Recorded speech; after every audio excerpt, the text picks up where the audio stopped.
देखिए निकाल रहा है।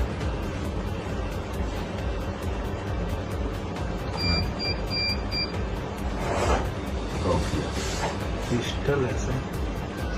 पिस्टल है ना? हाँ, 3 है, 1 2 3 4। सबके पास पिस्टल है। हाँ रमेश, 5 पाँचों के पास है। नहीं हम तो नहीं किए, आप ही बताए ना। अच्छा आज लेते हैं।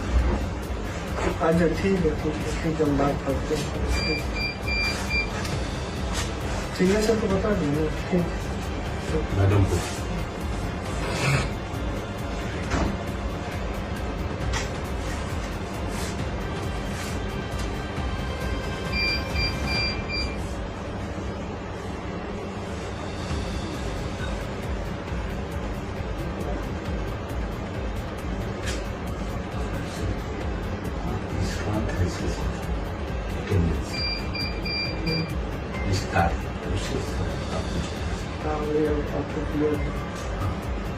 फोटो तो पहचान फोटो तो आगे फोटो से पहचान करेगा।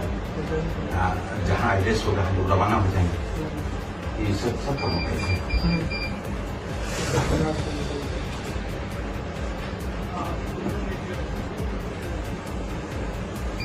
उसका अटेंडेंस को बुलाइए किसको, किस काम को, उसको भी गोली लगी है।